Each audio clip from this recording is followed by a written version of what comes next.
sort of the main thrust of it is that you need to be other directed.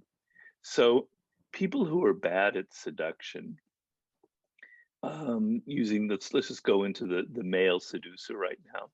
He is thinking of himself.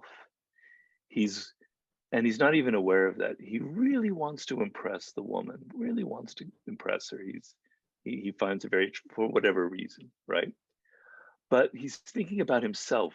He's thinking about, what can I say that will impress her? What can I wear that will impress her? You know, where do I take her that will have the right impression? It's unconsciously, it's all about me, and my insecurities and my worries, right? And the other person senses this. Seduction is a language. It's a hidden language, like a mating ritual. It's not with words, it's feelings. We sense the other person. And a woman has very good radar, very good antennae. She can sense your insecurities. She can sense that your world revolves around you and your feelings, and it's kind of off-putting. That's your main barrier. So to break through that barrier, you need to shut up that me. You have to get rid of your insecurities, and you have to be able to focus on her. What's her world like?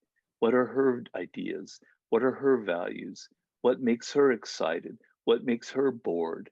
You know? And suddenly, if you start trying to, what I say, enter their spirit, enter her spirit, and enter her way of thinking, and even imagining, although it's not easy to cross genders, even though we live in this cross gendering era, you can even imagine what it might have been like to be her growing up with her parents, her good parents or her bad parents, and all the experiences she's had, right? And the more Yeah. you can enter into her world, she will feel it, and you will give her the kind of attention that is individualized. And that is the greatest difference between a really effective seducer and someone who's just awful at it, the anti-seducer. Because the bad seducer treats the other person as if they're kind of a clone of everybody. They're not the woman, they're woman.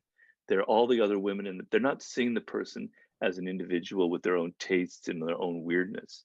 They're just seeing this kind of caricature. They're seeing projections of their mother. They're seeing projections of all the other women that they've had in the past.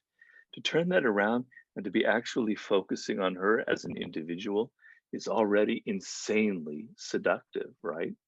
You know, because it means you're individualizing your attention. And think in your own life, how often do you ever get the feeling, even outside of the sexual realm, that somebody is thinking of me as an individual, Mhm. right? It's pretty rare. Pretty You rare. know, it's pretty rare to get that sensation. Maybe your best friend, etc. Doesn't happen often. So, for instance, if you're giving a gift, gifts can be very seductive or they can be very anti seductive.